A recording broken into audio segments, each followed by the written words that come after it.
Hey guys, and welcome back to And Now for something a little bit different, episode 47.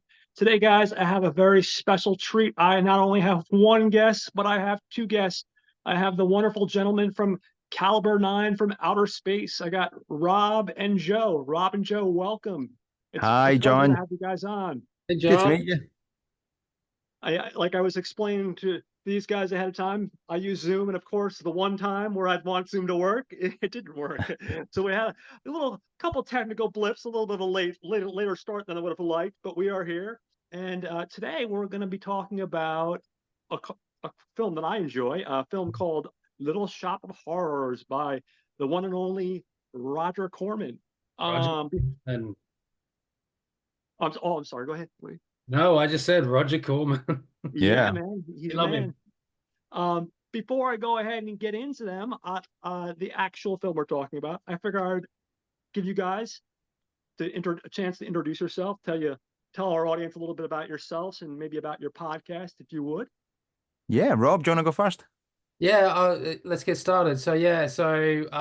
We our podcast is Color Benign from Outer Space. So every week we cover a double feature of, we define it as cult and exploitation movies, but we've got kind of a broad net, don't we, Joe?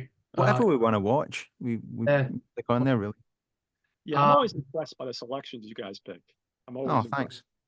Yeah, thanks. We try to. I mean, we've been pretty obscure lately, I've got to say, on our double features, but we try to go with something that's reasonably well known and something that's quite obscure and weird. That's basically the rule, isn't it? So the idea Kind is of.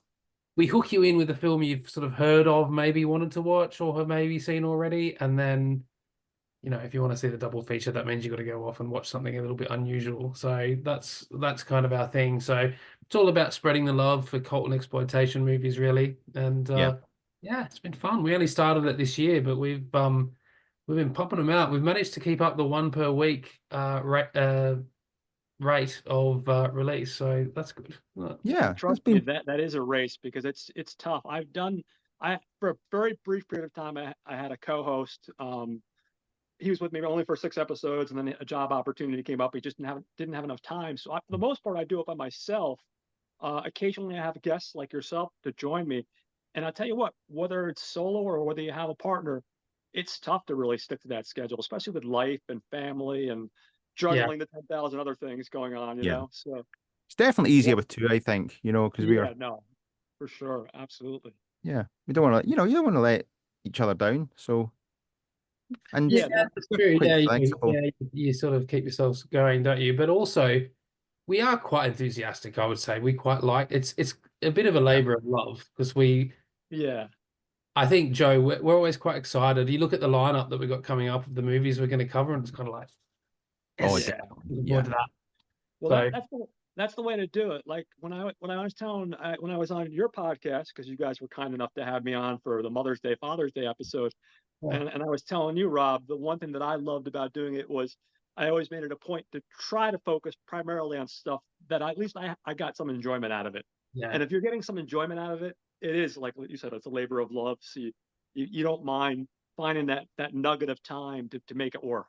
yeah. Yeah, definitely. Plus, I'll watch any old rubbish, so I don't mind. Not at all. He's like, throw it my way. Yep.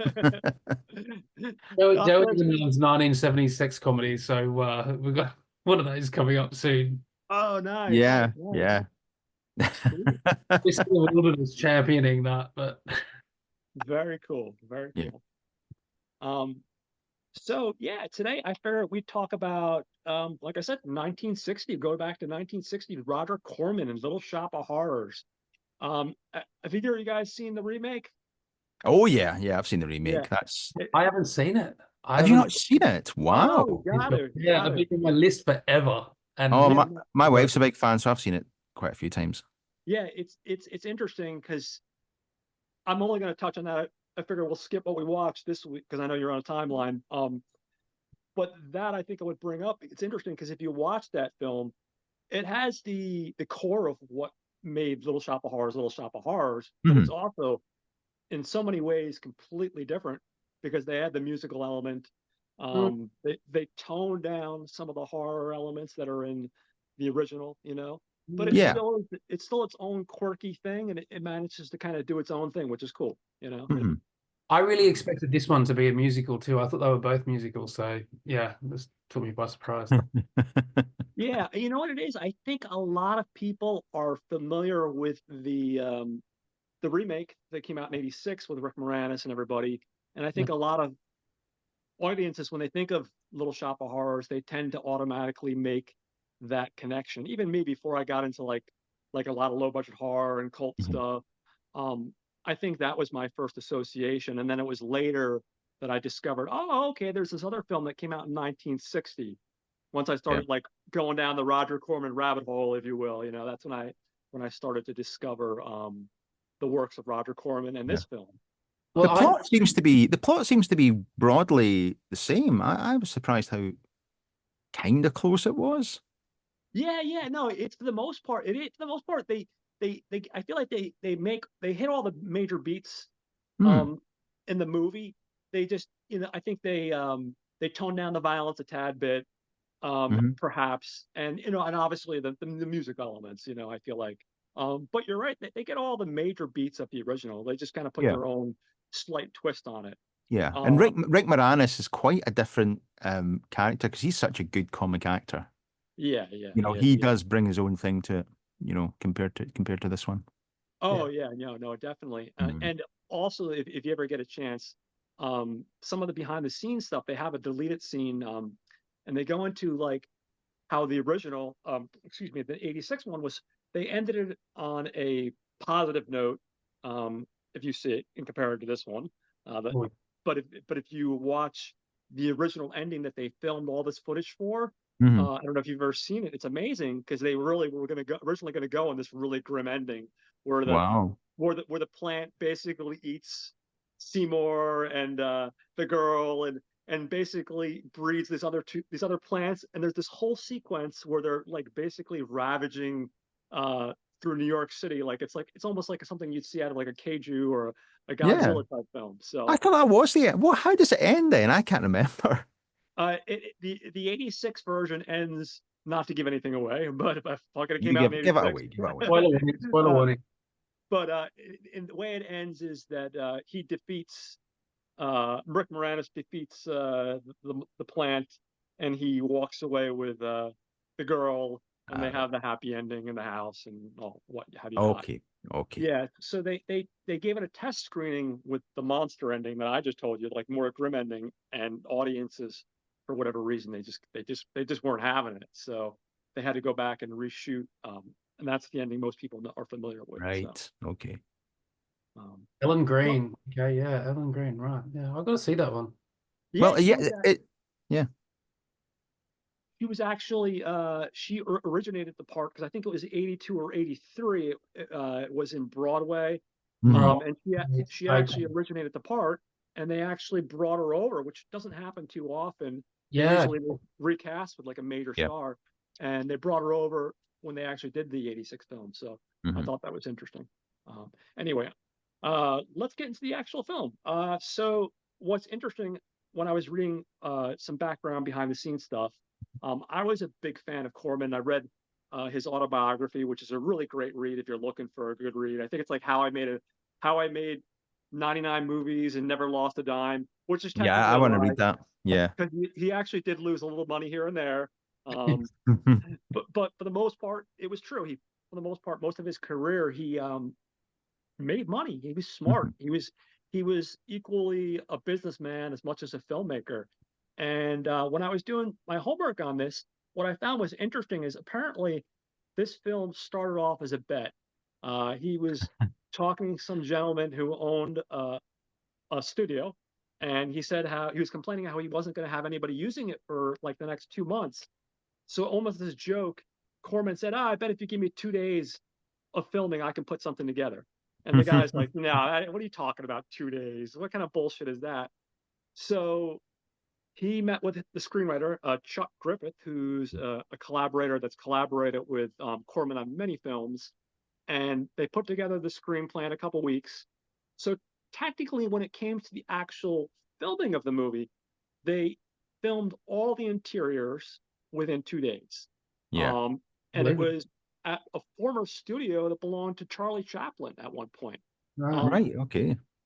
But they didn't actually film the entire film in 2 days. They filmed some of the exterior shots over the course of 2 weekends, and that's how they finished the film. Yeah. And they were able to shoot it for I think the number was like 27 grand, if I got it correctly. Yeah. So it was done pretty inexpensively, like as most of Corman, trying to save a buck. And I'm just thinking, who is the man that would bet against Corman that he could make you it know, quickly and cheaply? I know, right? Especially because considering Corman's the guy, like He's the again, I'm sure you the guys probably already absolute know. master at that. He is the one who can make it as cheaply and quickly as possible. Yeah, I mean, 2 days, that's incredible. I mean, you hear about some of these low budget indie films that are shot like in the course of like 10 days, maybe a month. Some Yeah. of these indie studio films, maybe 2 months, but 2 days, that's crazy. I'd never heard anything about that. And that's Yeah. the impression I was under until I did my homework and I was like, oh, okay, it wasn't actually 2 days, but it still wasn't, I think total it might have been like 6 days because it was 2 sets of weekends and then the 2 days of the interior. So And I think it was Yeah. an incredibly fast, quick write as well, because they went through a few different scripts. And I yeah. read somewhere they were helped out by the waitress in the local diner, who was Sally Kellerman from MASH, the original Oh, movie Really? MASH. oh Yeah. wow, that's awesome. That's interesting. That's Yeah. so interesting. But I think they had some kind of vampire film. That was the original idea. Oh, okay. Some Yeah. comedy again. Another was a comedy, vampire one, but then decided, I think, when drunk, to to go for the man-eating plant film instead. Well, you can never go wrong with something original, right? Yeah. Try something different. Um, quick, I guess I'll give you. I guess I'll give a quick synopsis here. Just something I jotted down. Basically, a nerdy introvert working at a flower shop discovers that the strange plant he bought has an appetite for blood. And then our tagline is "Don't feed the plants," Yeah. which I always thought was cute. Um, yeah, so it's interesting. Some of the behind the scenes stuff I've always found interesting, especially when it comes to Corman, because Corman's also he's one of these guys. He's had a deal. He had a deal with American International Pictures, Mm. and what he would do a lot of times is he would make a film with them, and then with the money he got from the profits, he would go into pre-production on his next film. Um, and then a lot of times he would do this whole using the set over and over again. Like I don't know if you've ever seen the film The Terror. It's not very good. I like a Yeah. lot of Corman. This one's definitely schlocky. And that was an example of he was filming something and he just had like a couple extra days and he's like, oh, these are beautiful sets. I don't want to tear these down. So he got a hold of the actors, and I think it went through like 6 different people, took a turn at directing. But he was known for doing this kind of stuff. Yeah. And whenever he could squeeze out an extra film, on the cheap, sure, why not? So Was the Terror the one that was then used? Bits of that was used in Targets. Yeah. The Corman yeah, produced I film think for so. Peter Yeah, Bogdanovich. Yeah, so he got another shot of that. And also Yeah. featured a role for Jack Nicholson Yes. as Yes. a Burgundian nobleman. yeah, yeah. That's an interesting film for sure. So hold on here. I'm gonna just go into some of the other credits here. I got my cheat sheet, guys. I use my little tablet here. It's So- a long list for Corman, mate. He has been involved in so much content, Oh, so absolutely. And there's so many people that have made their career based off the fact yeah. that they got some sort of start there. Yeah. Yeah. I think Scorsese's first film was there. Yeah. Boxcar Coppola was a script supervisor. We covered in our podcast, we covered The Haunted Palace a few weeks ago, and Coppola nice. was one of the script writers for that, wasn't he? Yeah. Yeah. And then, LeBron Howard, of course, he got his first directing film there. So many people. So he's definitely what I've always been intrigued by him is, like Kaufman and some of these other people. he's always one of those people that's gotten the title of Schlockmeister or something like that, but yet he's influenced so many people, he's helped so many people, and then he's even done, even though he's known for these movies, these exploitation movies, and these movies that are, trying to target a specific audience, he also does make a serious film every once in a while. Like I won't go into too much because again, I know you're on timeline. But like look at a movie like Intruder with William Shatner. If you've ever seen that, that's an Oh, excellent. I haven't seen that one. No. Uh, Oh, You excellent. would have been telling me about that, John, when we recorded the other. Yeah, it was basically a film where it was a personal film. He lost money on the film. Nobody would give him money for it, and he said, "To hell with it, I'm going to go ahead and do it." And it was a film about racism, and it was him trying to do something different, And of course, Yeah. the one time he wants to do something personal that isn't an exploitation film, of course, it falls on its face and doesn't make any money. But it's an excellent film. But anyway, I'm derailing a little bit The here, same guys. year the same year he made Little Shop of Horrors, he made Fall of the House of Usher. So Yeah. Right, wow. just gorgeous, beautiful. It's also a low budget film, but it does not look like a low budget film. No, It's I mean, absolute- I love most of those Poe films he did. Yeah. I think I'm kind of torn between the House of Usher and the Mask of Red Death.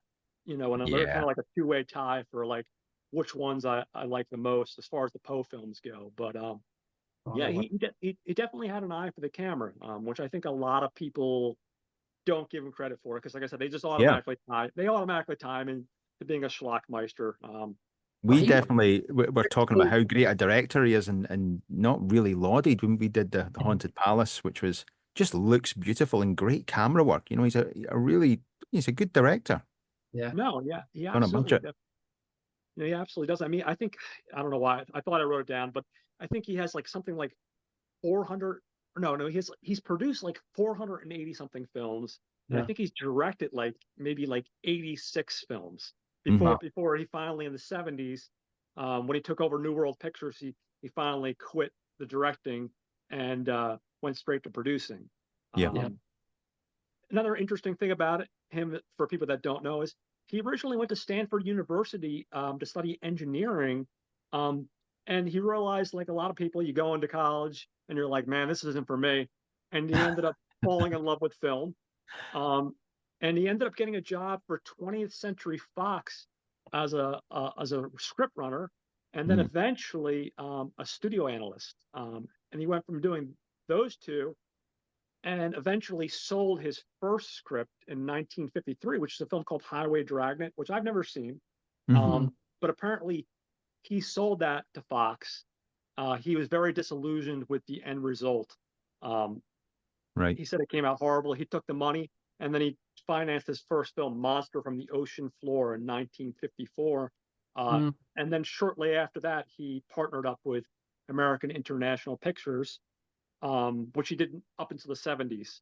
And then eventually he started New World Pictures. So anyway, that's a little bit about Corman for those of us that are not familiar with Corman. Legend. The guy, like, he is a legend of absolutely. B-movie exploitation making. No, Absolutely. absolutely. Yeah, no, definitely icon. Our writers, he's uncredited. Corman is one of the writers, and then the other guy I was telling you about, Charles B. Griffith. Couple of films that you might be familiar with. He wrote Bucket of Blood in '59, which I love. Yep. I covered that on the show. This film reminded me a lot of A Bucket of Blood. Yeah, it definitely had a lot of vibes. A lot of vibes like that.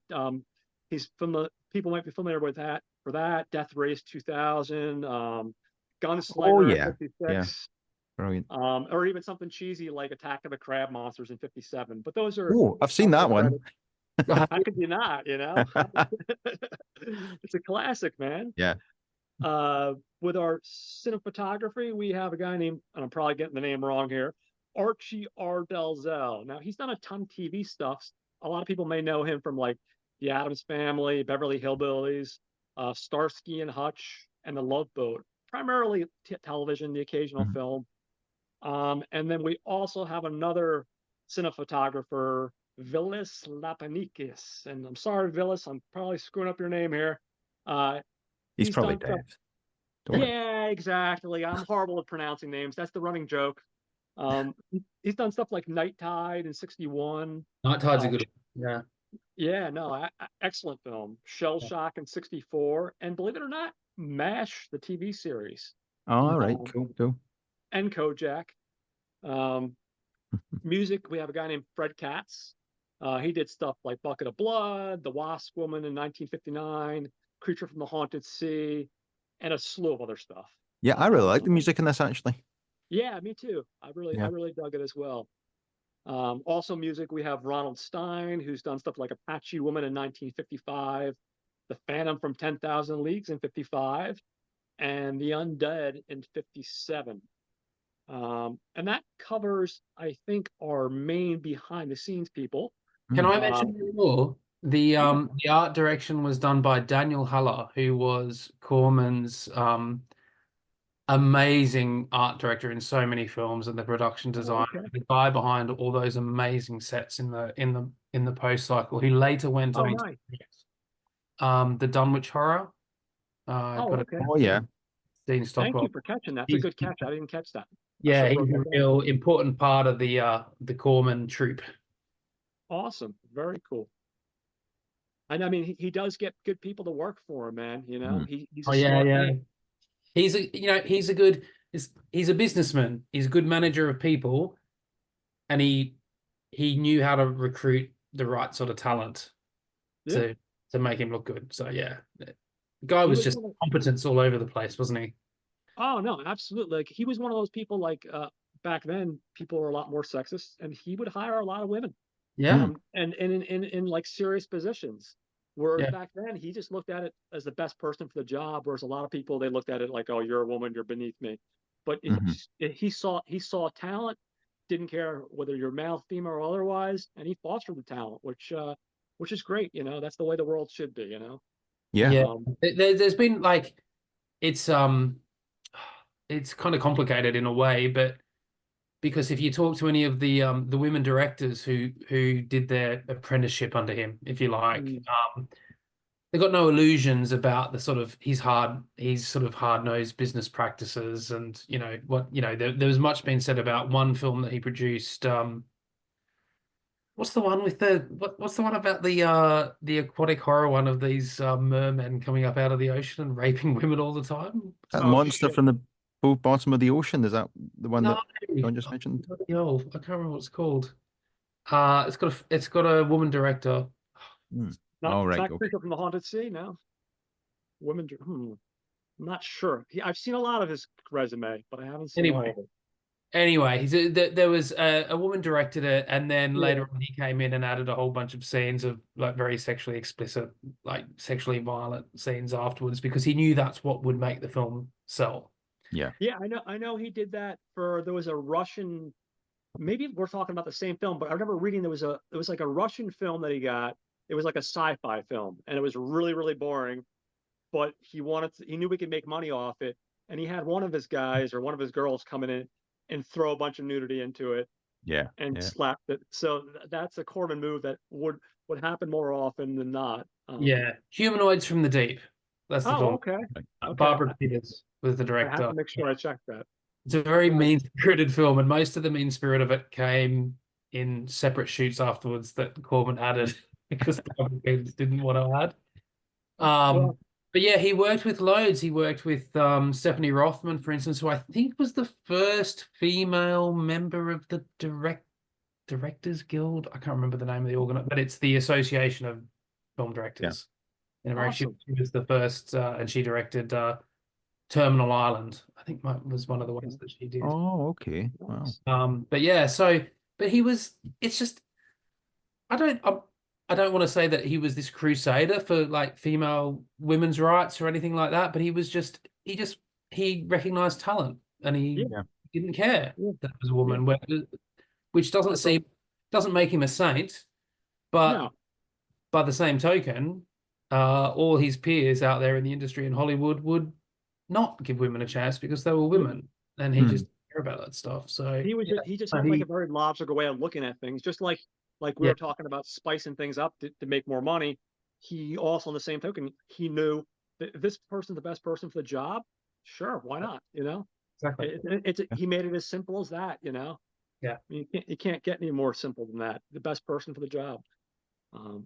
So I figure at this point I'll just jump to our cast. We have our main lead, which is Jonathan Hayes, who plays Seymour Creborn. He's our main hero. Couple films, Not of This Earth in '57, Teenage Caveman in 1958, Stakeout on Dope Street. How crazy is that name? I don't even know if it's a good movie or not, but I was like, Stakeout on Dope Street. I got to write that one down. Yeah. And then, of course, we were just talking about the Terror in 1963. When we get to our love interest, if you will, we have Audrey, played by the lovely Jackie Joseph. Now, I was surprised because I had never heard of her before. I really hadn't. But she has a ton of stuff. Andy Griffith Show, F Troop, McHale's Navy. She was in both Gremlins films. Yeah. Police right. Academy 2, Police Academy 4. She was in that movie Small Soldiers that came out in '98 by Joe Dante. Oh yeah, So- yeah. Yeah, she- he was a big Joe Dante. So we talked about all the talent that Corman fostered, one of whom Yeah, most was notably Dante. Joe Dante, who used to cut his trailers for him. And that's how he got into directing. And he did his first direction under Corman's watch for Hollywood Boulevard. And co-directed Rock and Roll High School with the other guy. I'm blank. Can't remember. Anyway, Rock and Roll. So don't feel bad. Yeah, but yeah, Jackie Joseph and Dick Miller were the Futtermans in Gremlins. So I'm sure that Right. was sort of a very deliberate homage to Little Shop of Horrors. Yeah. Oh yeah, absolutely. And speaking just briefly, I'm going to derail for just a second, I promise, and I'll get back on point. Supposedly, as of March of 2024, they were going to do another remake of Little Shop of Horrors with Dante directing and Corman I read producing. that. Yeah. Now, I don't know, because of with the unfortunate passing of Corman, I think he died in May of 2024. I don't know if that's still going to happen. Yeah. But that's also interesting. Joe Dante is one of those directors for me. He just entertains me. I'll watch anything he makes. Oh, for sure. There's a couple of misses, but most of them are hits, you know? Oh, Mm. that would be great if that goes ahead. I would love to see that. What a project for Dante to have a bit of a return to form on. That would be great. Yeah. So that covers a little bit about her. Next, playing the shop owner, we have Mel Wells. He's playing the role of Gravis Mushnook, our store owner, who's constantly yelling at our main hero. Yeah. Why wouldn't he? He's always fucking things up. So of course he's going to yell at him. He's really, really Jewish. He really, this guy, with no doubt, 100%. Most people may know him from Abbott and Costello Meet the Mummy Man. Oh, okay. I haven't seen that one yet. I love Abbott and Costello, but I don't think I've seen that. It's been on my watch list for a while. I haven't got to it yet. I'm embarrassed to admit this. I've seen 90% of the Universal horror movies, but I haven't seen any of the horror Abbott and Costello ones, and I have to correct that. Abbott and Costello Meet Frankenstein, man. That is one of the best horror comedies ever made. It's wonderful. We only do that. Frankenstein, Bride of Frankenstein, I absolutely adore. Yeah. So he's done that. The Undead in '57, She-Beast in '66, and here's one for you: Chopping Mall in '86. Yeah. So, Oh, I've seen Chopping Mall. Is that the one with the robot? Yeah, the Killer Mall. Killer robot. Teenagers, yeah. Can't go Wow. on Chopping Mall. And then next, not a big role, but it's Dick Miller playing Fersen Fooch. And Yeah. Dick Miller is always an Great. interesting character, but Yeah. this character is even weirder than normal. He walks into the flower shop and he's like, "You have any carnations?" And he starts chewing on the carnations. With his cold cellar, he keeps in his pocket. Yeah. All right. He's been in everything, so I promise I won't go too crazy here. Wild Racers in '68, Death Race 2000, Piranha in '78, Twilight was on the movie in '83. People say actors have been in everything. Dick Miller really has been in everything. Yeah, he literally has. And if people have not seen that documentary they made about his life, I think it's called That Dick Miller, maybe perhaps. It's an excellent documentary about his life.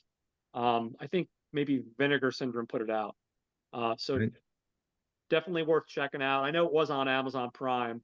In a brief role playing the role of the dentist, Dr. Phoebus Farb, we have a John Herman Schenner. He was in Bucket of Blood, Little Shop of Horrors. Here we go, Garbage Pail Kids movie in '87. Wow. and Yeah. The Two Jakes. I think that's the one Nicholson directed in 1990, I Yeah, That's believe. right. Yeah. Chinatown, Yeah, isn't it? Three Jakes. I'm not saying that. It's and it's not great. I had a terrible reputation. It's not as bad as people say, but it's Right. Yeah, better. no Chinatown. I still haven't missed. Again, I'm embarrassed to say it's another one that I haven't seen yet, but I should just because it's Nicholson. Yeah, what Chinatown or the Two Jakes? Chinatown. Yeah. Ah, right, yeah. Oh yeah, you got to see Chinatown. Yeah, That's brilliant. take it off. Good one. So now that brings us to, of course, since we're mentioning Jack Mm, Nicholson playing Wilberforce. He's a yeah. crazy patient that comes into the dentist's office and he just gets off like on orgasmic levels of pain. Like that's the only way to describe that Such a scene. weird little performance, isn't it? It is, Oh, it is. Yeah. Yeah, it's but crazy. playing a weird masochist. It's kinky and weird. I just like it's totally Yeah. bizarre. Now, Yeah, John, am I right in thinking in the musical version, that's Bill Murray that plays that role? yeah, yeah. Bill Yeah. Murray. And Steve Martin, of course, is the dentist. Oh right. Yeah, Yes. Steve Martin is fantastic. I think it's the first time I've seen Steve Martin since like the 70s where he didn't have Mm. white hair. I was like, hold on a second, that's Oh, Steve yeah, Martin. of What's going on course. here? Yeah, yeah. Yeah, the black hair. Yeah. A quick tidbit, you guys probably already know this, but for our audience members. So this is probably, I want to say it was either the second or third film Jack Nicholson had done. He had Oh, been a struggling actor trying to make his go in Hollywood, like a lot of young actors. And he actually met Corman when Corman decided to take an acting class. Corman wanted to get a better understanding of the actor's world. So he took an actor's class and he met Jack Nicholson. He recognized the talent. And he's really, I think, the one that's kind of known for really giving him his first real breaks in the Yeah. industry. yeah. So, Yeah. Yeah, and he Yeah. starred, was it Crybaby Killer, which I really fancy seeing. I don't know if it's any good. yeah, That I was want to his see that first one film. myself. Yeah. He was in he had a pretty good role in The Raven, one of Corman's post cycle as Yeah. well. Sort of, Yeah. which is a great well, it's a film I love. It's very much a wacky comedy version of Poe. It really doesn't have I mean, you make a movie version of The Raven, it's not going to be much like the source material. So it's No, you're going to have to take some liberties for sure. yeah. Yeah, no. So, I Another good mean, one he was in was the St. Valentine's Day Massacre, which was Corman's the first time he got to direct for a really big studio. Right. yes, yeah, The film, really good, really good. Jason Robards plays Al Capone. Good film. that's an Cool. excellent film. Yeah, very good film. Um, so yeah, that covers our main cast. I think I got all of our main cast. Luckily, I was lucky because unfortunately work was nuts, so I didn't get to start working on this until yesterday. Yeah. So I'm running a little behind. Well, Um, I think we should mention Myrtle Vale as Mrs. Krillboynd, the mother of how could I forget the mother? Seymour. Yes. How Yeah, can I forget? How can I forget Mom? Mom is yeah, because she memorable in has this quite a big film. role. She has a big role, and what's interesting about Mom is she's basically a drug addict because every time her son comes home, Yeah, he's asking for medicine, and she's like, "Oh, 98% alcohol." 98%. Yeah. It's like, woman, if you want alcohol that bad, why don't you just tell your son to go down to the liquor store and pick you up a bottle of It's whiskey? not that hard to obtain. Yeah. But yeah. So I think that rounds out our main cast. I guess when we get into the actual story here, I'm not going to go too crazy. I figure I'll just lay the basics down, and then we'll discuss. It's a goofy movie. I think it's a lot of fun. I think, like I mentioned earlier, it does follow the story for the most part, very similar to the remake in '86. But it is a little bit quirkier, and it's quirky in different ways. I think Yeah. the remake is quirky with the music, and they tone a couple things down a little bit. This one's quirky in a lot of different things, like we mentioned with the Dick Miller character eating carnations, like little weird things like that, Yeah. or the alcoholic mom who Yeah. just can't ask for a bottle of whiskey, so she has him bring off the medicine. But effectively, we have our main man, and he's playing this kind of shy, impish kind of character. He's working at a flower factory, or a flower shop, and he's on the verge of getting fired when Audrey says, "Hey, but hold on, what about that special plant you have?" And he goes home and he gets this special plant, and the owner of the shop, Crumption, looks at it and he's like, "Oh, what's so special about this?" But within a minute or two, everybody comes in the shop and they're like, "Oh, look at this!" And they're all attracted to this plant. And the next thing you know, they're generating all this business. Yeah. And then Point of from order. there, yeah, no, of course. I don't want to miss any How plot points. did he come up with this plan? Is he a genetic engineer? Like, is there any rationale at all for how he is invented? He said that he got the seeds. Well, Yeah, I you don't think want a to. I couple don't of want things. to give. Yeah, he got the seeds off of a Japanese garden store, but he also Yeah, said yeah, it was yeah, some kind of hybrid as well he was growing. Very Gremlins. Okay, this is a yeah. bit of Yeah. And the story was like I think the guy said that he got it in with some sort of inventory, and he didn't even realize what it was. And it was Right. one of those things where it just kind of like popped up. So this is where we have that stretch here. We gotta stretch our plausibility. Yeah. We just gotta go with the flow on. That's fine. I just like to recognize it. The fact No, that no, you've done that. So I've got no, this. you're absolutely right, Rob. There are a lot of moments in this film where you're gonna have to definitely stretch the plausibility factor. But the tone is it's perfect for that. You know, this is completely Yeah. irreverent. It's irreverent, and the tone is very much. It's got this sort of irreverent comedy. It's a comedy first and a horror second, I Oh, think. absolutely. Yeah. No. And yeah, it's just got this streak of misanthropy through it. It's so nasty. It's got all these nasty bits through it, whether it's the masochist Jack Nicholson or it's the the nature of some of the murders that happened. It's brilliant. I love it. Yeah. No, absolutely. And what I think what makes it so interesting is what you said. You dialed it home when you said it's a comedy first and a horror second. I think what makes the horror so effective is that when you see the comedy, and much in the beginning of the film, it takes not a lot, but it takes a little while till we actually get to some of the horrific scenes. Yeah. And so when you go from that one extreme, you see like this almost like this Woody Allen type character who's like a klutz and people regard him as like an idiot, you know. And then all of a sudden you see the violence and you're like, oh my God. And it's still over the top and it's still even almost done, I would say, in a comedic way, but it's also still very effective, I think, like it's really really definitely throws it you. takes you by surprise a little bit. That it gut punches you here and there. This film, Yeah. which I think is Yeah. really, which is what I love about it. To be honest, it sort of steps over the line a few times, which is great. Otherwise, this would just be some forgotten wacky comedy from the '60s. No, But and the thing was, like, I think when I first saw this movie years ago, I think I kind of liked it, but I also was a little bit like I had mixed feelings in regards to thinking, oh, I think I was a little bit dismissive. I was a bit of a bit of a film snob, but then I think over time I just kind of came to appreciate it more and more over time, and for many of the reasons that you just said, Yeah.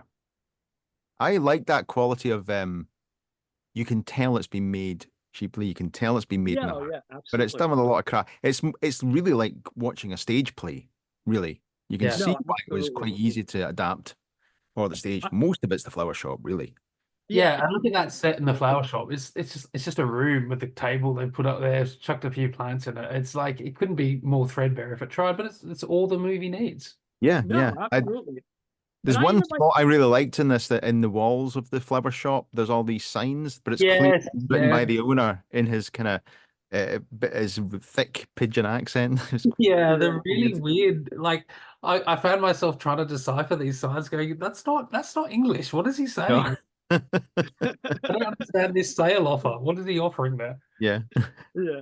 No, I absolutely agree with you. And I even like little things like the way they open the film, because when they open the film, you hear this narration from this detective, Yeah. and he talks about Skid Row, and it's not done very well, but you have like this animation sequence. And he's talking about Skid Row, and then he says, and then there's the one time this most horrible event that happened, So these just little touches that take something that is this low budget thing, but they just add these little touches that I think just kind of take it up a notch, Yeah, definitely. Gotta say, You know? those two cops are some of my favorite scenes in it. Oh, The guys yeah, who are yeah. the Dragnet ripoffs. Yeah, no, absolutely. The voiceover that's the first thing I thought of when I heard that voiceover. I was like, you couldn't be any more Dragnet going on here, you know? Yeah, I Um, think the funniest bit I thought was when they said, "How are the kids? Lost one last night." I went, "Oh, what do they do? Play with matches." yeah, that was Sorry to great. hear that. Them's the breaks. Exactly. That's great. It's Yeah. absolutely wonderful.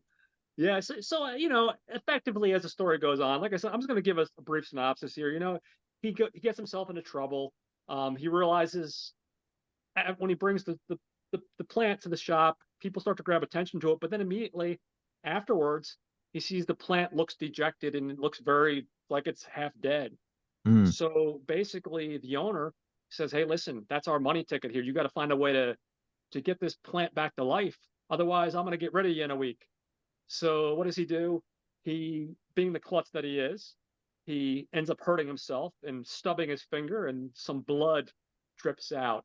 And our plant just comes to mm, life like a bloodhound, sniffing the blood.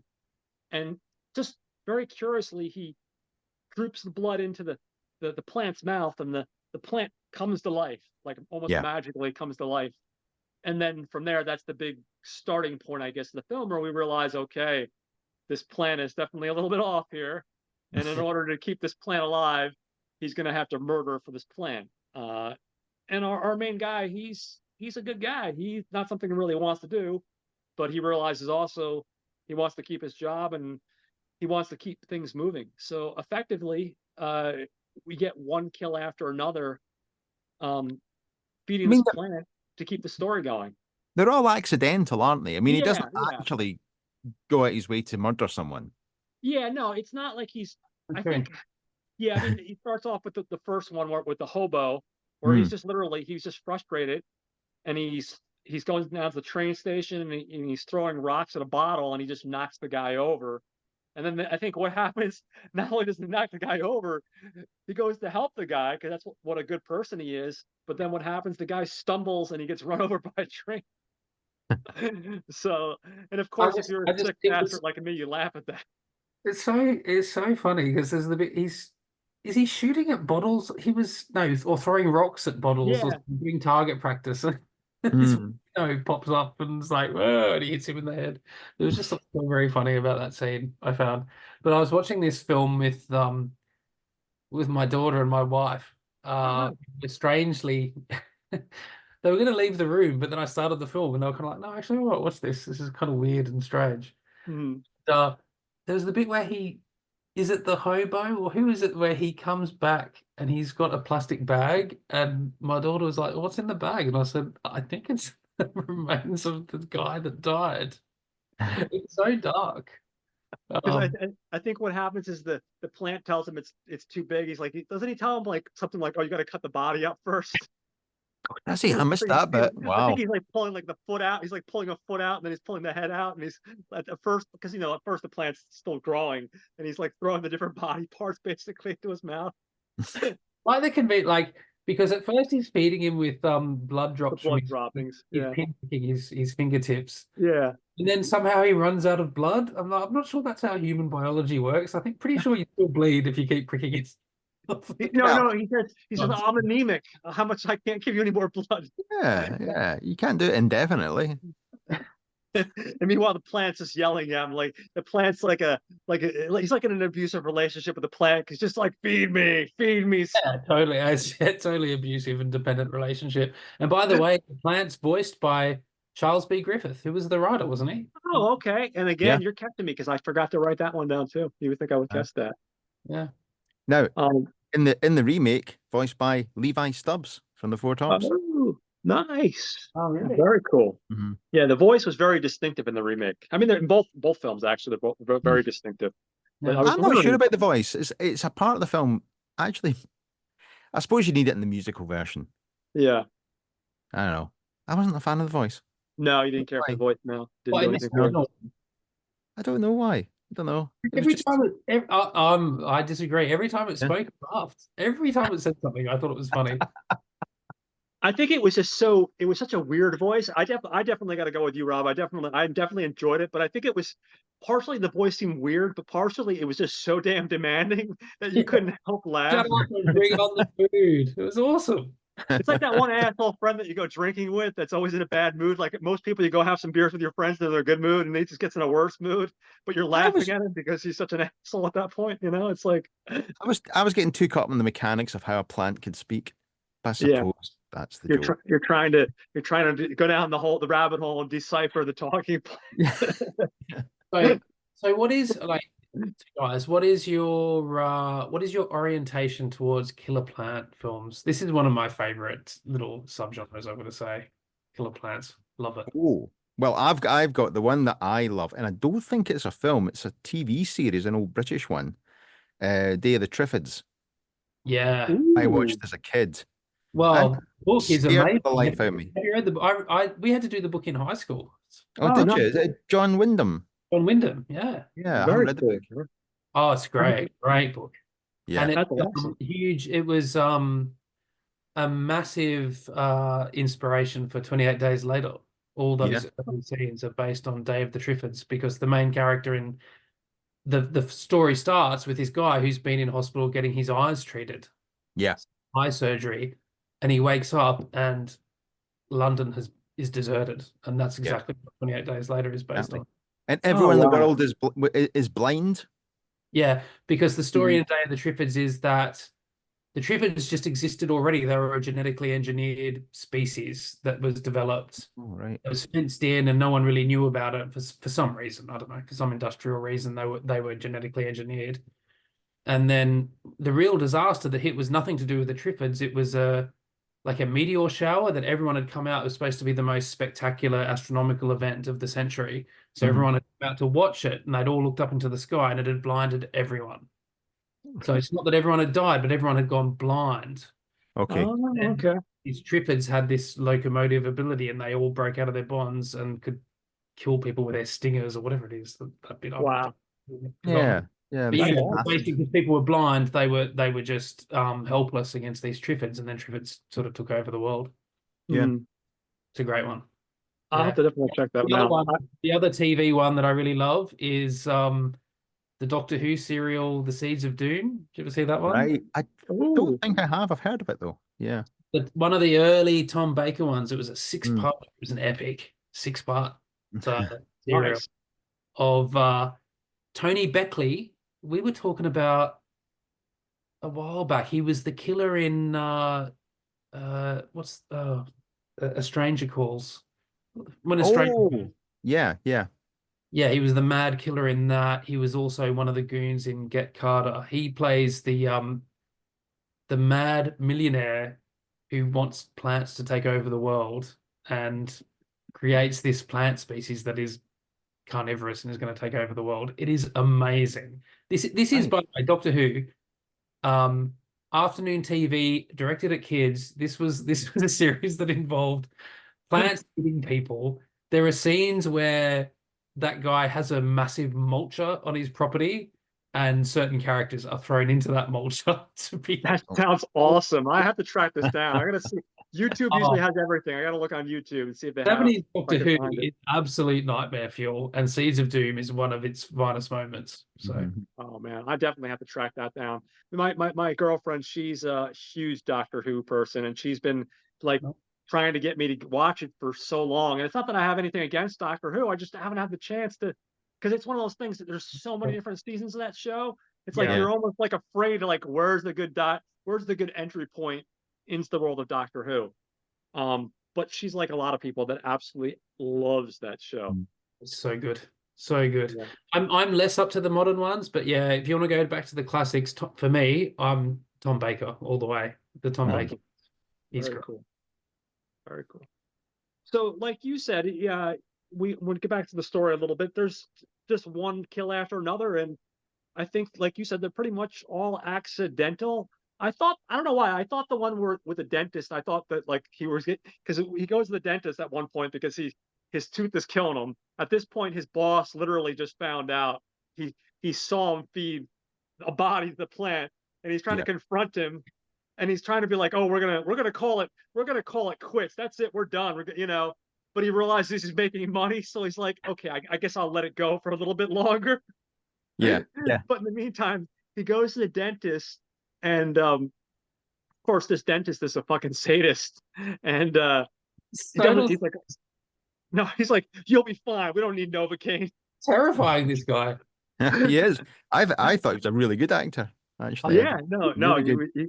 he Yeah. was absolutely fantastic, and they get in this weird like fight with dental tools, and Yeah. I'm like, what the fuck's Sword going on? fight, He's yeah, got like it's like a a swashbuckler dental tool that's like scene. this big, and I guess he accidentally kills him, and then becomes one of our other victims, and from there it just becomes one death after another until finally, as we draw close to the conclusion, he starts to develop his relationship with Audrey, the girl.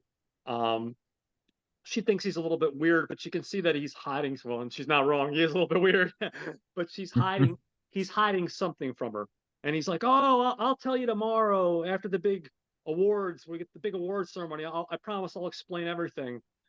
And of course, the next day comes, and it's the big awards ceremony, and everybody's there, and we see the plant come to life, and all the plant blooms effectively, and we see all the faces pop up from all the victims Yeah. effectively that Seymour has been feeding the plant. Freaky. And from there, the cops, of course, happen to be there because, of course, coincidence. Why wouldn't they be there for the big awards ceremony? And there's a big awkward chase, and Seymour manages to lose the police. He goes back to the shop. There's like this big fit of rage, and he's like, "Oh, that's it. You want something to eat? I'll give you," or something like that. "I'll give you something to eat. I'll show you something." And he basically goes into the plant. And I thought he has a tool. At first, I'm like, okay, when I'm first watching this, I'm thinking like, okay, he's gonna finally try to grow some balls and try to kill this plant.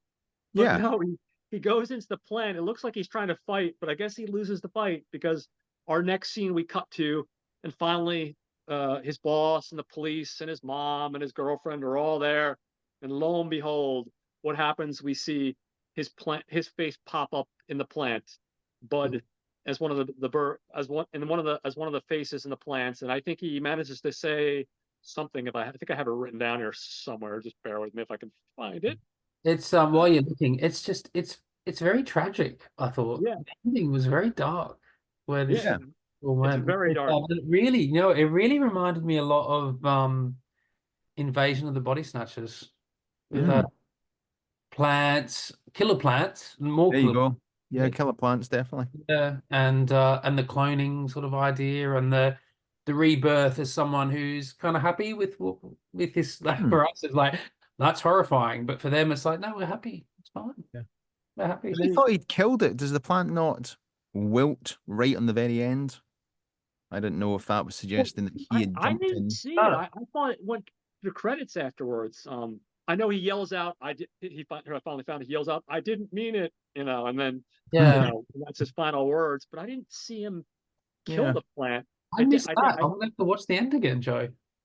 Did he? Was that his plan, that to sacrifice himself and somehow that was going to kill the plant? Makes sense, doesn't Oh. it? Yeah. I thought that's what happened. Makes sense. Oh, okay. I'm thinking I need to watch it again. Yeah, No, I definitely need to watch it because I didn't get that either. I got to check that out. But that would make sense. That would give it a poetic ending because you'd be like, he finally comes out the hero. It works a lot better than what I thought, because I thought he tried to fight the plant and he just lost. And I'm like, oh, well, that's a real sour note to end. No, I thought that desolate ending was quite poetic in a way. I quite liked that. Yeah. I mean, it was dark. It was dark. Yeah. And it's interesting because this film, I noticed because I was looking, the remake was PG-13, which makes sense. But this one, when I looked at the ratings, it was not rated, so there was no official rating for this film when it came out. And another interesting thing I found out about this film is, okay, so it did do well at the box office, surprisingly enough.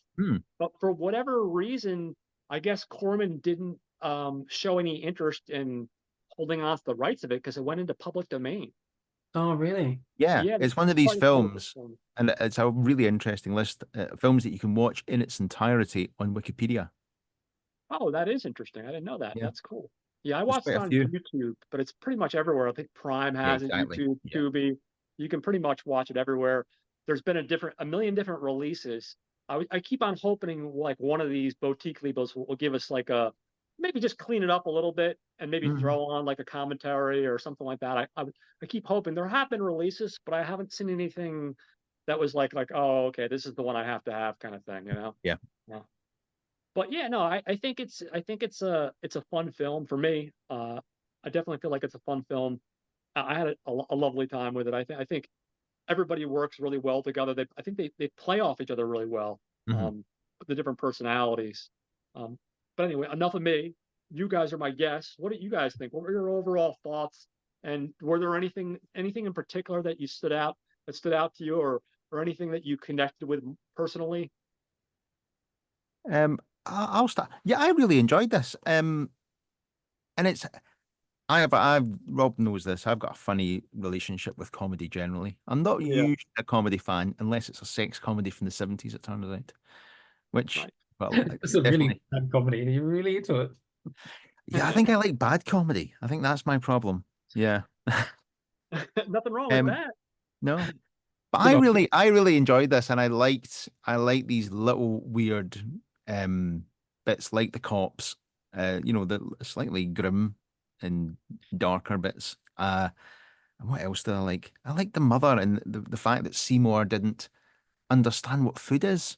Because when Audrey's making him food, said, "So what's this sandwich for?" And doesn't realize that you can just eat food without it actually having a medicinal purpose. Yeah, that was odd, wasn't it? Yeah. And I thought the dentist and obviously Jack Nicholson as the masochist was both excellent. Yeah, some Right. really really great bits in this. Quite very old fashioned, New York Jewish humor, definitely. But yeah, really worth watching.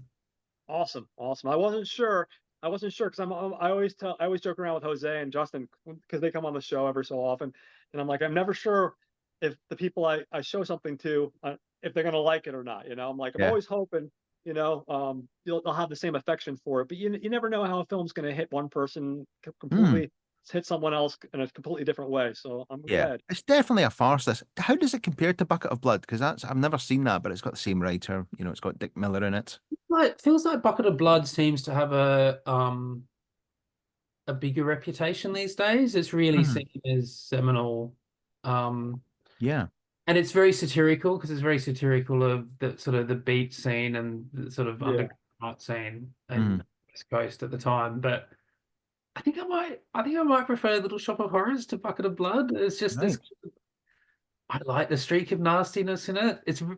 yeah, very funny. Like it's very broad, but very and just surprising at times. Like the whole Jack Nicholson thing is a case in point. Yeah. yeah. So weird. He is so over the top masochistic. I was like, I can't think of many films in 1960 that were doing this. By the way, 1960, auspicious year for horror. Mm. Because Oh, obviously you had Psycho, Psycho. Peeping Tom, oh, Eyes Yes. Without a Face. Eyes Without a Face. It's Black still Sunday. doing Because it. this It's was like this was the a year B where film. all the boundaries were pushed. Yeah. Yeah. And you had Little Shop of Horrors just in its own little way pushing boundaries. It's Mm. just it's it assumes an aspect of it's very unassuming. It's like it's just this little film, this little Yeah. silly film. But there's a little streak of nastiness in it that I quite liked. Yep. And Yep. yeah, I thought it was really great. And I like the creature design in it too. I liked the furry interior to the the plant. flowers. Yeah. I Yeah, like that too. Yeah. Very cool. It's Very got a cool. fibrousness to it. Very Yeah, yeah, planty. yeah. No, Very it's fun. vegetal. No, I really enjoyed it. Really enjoyed it a lot. Good well, film. that's awesome. I'm really glad you guys dug it. And now, was it first time watch for you guys, or did you see it Was for before? me, yeah. It's been on my radar. I remember in the back in the VHS days when the remake was a big deal in the new Mm. release. And they must have re-released this one because I Oh, remember okay. very vividly remember seeing this on the shelves, kind of vying with the new one. So there's also this one. and it had a very prominent photo of Jack Nicholson on the cover, as if Yeah. this Jack. And I've always thought of this as a Jack Nicholson starring film because of that. Mhm. But actually, he's barely in it, but he's great. Yeah. Yeah. No, Yeah. he does a lot with a little, but you're right. Like they do that. How many times have they done that with films where they use it? They have like somebody for 2 days. They can afford to hire an actor for like 2 days, and it's like all of a sudden the front cover. Yep. Yeah, all these retrospective ones where when he was hired for this film, he was unknown completely. But Yeah, in well, the absolutely. 80s, they're like, oh, it's Jack Nicholson. Look, this is the Jack Nicholson one. Yeah, no, absolutely, for sure. Awesome. Very cool. Well, I just want to thank you guys for coming on. This was a really good time. I had a blast. I promise next time I won't have any technical issues. Fingers crossed here. Oh, we'd love to come back on. Yeah, great to watch that and great to talk about it too. Yeah, no, it was an absolute pleasure. I know you have to get some sleep, you poor guy. You have to get up at 4:20 in the morning, Joe. So I want to make sure you hit that pillow and grab those Z's. Yeah. I know what it's like to work without a lot of sleep. But it was a real pleasure to have you guys on tonight, both of you guys, and definitely we'll try to plan something in the future. The good news is I work for a school system, so we get a lot of days off, a good. lot of holidays and odds and ends days off. So hopefully, I know weekdays work better for you guys. So I'll try to see if I can Mostly. figure something out Cool. because I know weekends are tough. I was very grateful that you were able to squeeze me in and make an appearance for sure. Oh no, really glad we could do it. Yeah, Yeah. appreciate being invited, mate. It's good to be here. Enjoyed it. No, it's an absolute pleasure. It's an absolute pleasure having both of you guys. Before I do my closing credits, is there any things you guys, any upcoming projects or episodes you want to promote while you're here? Oh, Yeah. what's our next episode? Yeah, our latest one that just posted on Friday was our episode covering Lucio Fulci's Contraband and the amazing psychedelic ego exploitation adventure of The Astrologer. Ooh. Well worth checking out. It's on Internet Archive if you want to watch it. So we've done our episode on that. It divided the audience, that one. Yes, very Yeah. very much a divided. We had a guest on for that, Jerry McLaughlin. Oh, awesome. Very cool. And yeah, really, really fun conversation on that, as they always are. Cult movies, just this unending source of delight, really. Mm. Awesome. I'll have to make sure I seek it out for sure. But keep an eye out for when is this one going to post, John? When's this episode? Believe it or not, I'm pretty low brow here. I'll probably post it by probably within an hour or two. Brilliant. Okay, so Excellent. Yeah, I don't do any editing. I'm lazy. excellent. That makes it easy. So this Friday coming up, we've got an episode coming out. We've got an Edwige Fenech double doing Mario Bava's $5 for an August Moon. Got that title right, didn't I? Yeah, that's it. And a Cinque bambole per una luna d'agosto. Oh, wonderful. nice. And I can do the Italian title of the next one. Okay. La Pittora. Yes. A lot easier. I would Translated butcher both of perfectly those. as My Sister-in-Law, which is a Lucio Fulci sex comedy Ooh. starring Edwige Fenech, which also divided the panel It did. scores, didn't it? But yeah, that's we're doing that episode we did with Al, so that'll be posting on Friday. So that's a good one too. Well worth a listen. Awesome. Well, I'll definitely look forward to watching both of those. I didn't know Fulci did sex comedies. I would have known. He did many sex comedies. They were Wow, now I feel like an idiot. I really gotta. horror. Yeah. Yeah, but these are the ones that outside of Italy, nobody really watching it. Nobody watched them these days either. Yeah, I'm sure. I think everyone, when I think of him, and again, I've only seen probably some of the bigger ones.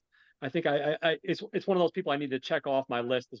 We all have those people that, it's like, man, I really need to go back on their filmography and do that digger deep, dive a little deeper, if you will. Yeah. And he's one of those guys for me. I need to dive a little deeper. Yeah, well, we were talking. He only came to horror very late in his career. He'd been making films for decades, years before, anyway. Oh wow. Yeah, and he made some very interesting. I mean, I mentioned so we've done the episode that's up right now is we did a Fulci film too, which is Contraband, which is one of his Euro crime films. Yeah, his only one actually.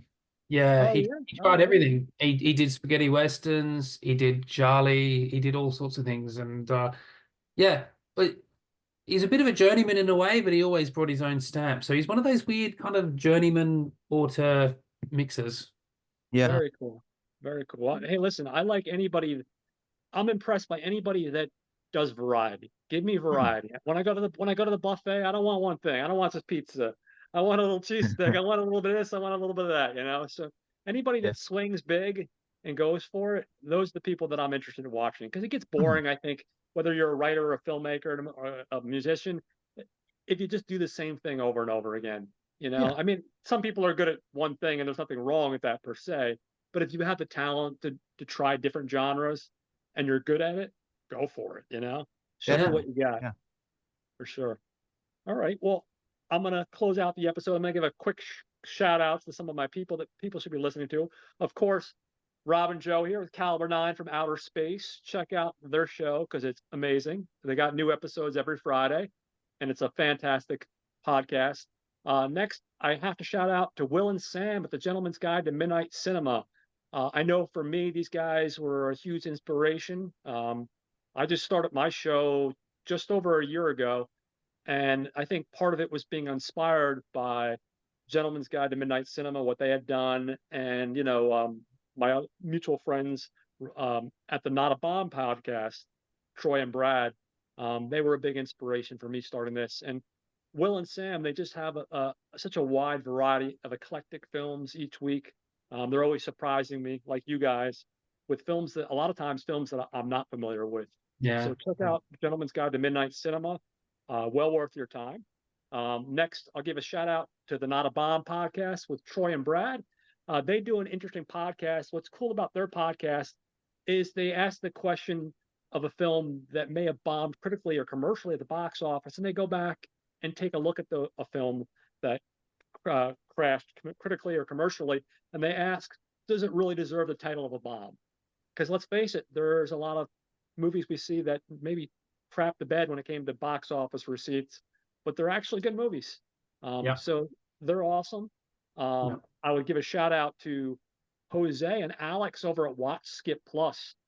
These guys, I don't know how they do it because I don't have enough time in the day. Every week they manage to hit the box office, the movie theaters, and they're checking on all the stuff that's currently playing at the theaters, and they pick one and they review it. They also have a plus part of their podcast where they'll talk about a lifestyle product or a new piece of technology or maybe just a book they're reading, and they'll give a shout out to that.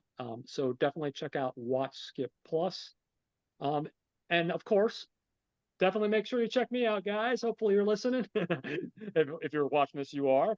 And make sure you like, subscribe, and check me out on Facebook. If you have any feedback, you can reach out to me and at now for something different one at gmail.com. So if anyone wants to write in, feel free to write in there. You can also reach out to me on Facebook through Messenger. So I'm very easily to access. So that wraps up today's episode of Little Shop of Horrors. Again, thank you, Rob and Joe. It was an absolute pleasure.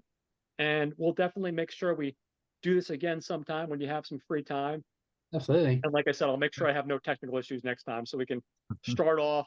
I don't feel like I have to rush you guys so much. But No, like no I said, worries. Happens. it was an awesome time. So thank you guys again for coming on, and thank you all for watching. I hope everybody has a great night. Bye, everyone. Bye. Oh, he's gone. Oh, that was it. Oh, well. Cool. All right. Well, All right. I better head. We're back on tomorrow. Yeah. Yes, I know. All sorted. All right, mate. All right. Good to See see you you. Nice haircut. Look at that. Huh? Have you dyed it as well, your hair? No, it's just because I've got the lights on and the blurring, and it's all making me Oh, okay. You look like you've got a buzz cut. You look like got a haircut at all.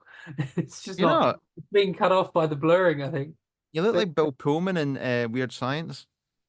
Is it Bill Pullman? Is he in Weird Science? Who's the brother? The older brother? I think you're saying I look like Val Kilmer, which I understand. I do. Well, it's definitely not Val Kilmer. Oh God, no. Weird Science cast. Yeah. I'm pretty sure it's Bill. No, not Bill Pullman. Oh no, I'm thinking Real Genius. He's not even in that. Oh, It's Bill Paxton. It's Paxton. Oh yeah, I might look like him sometimes on my good days. Yeah, yeah. All right, mate. Right. See you later. Cheerio. Cheers. Bye.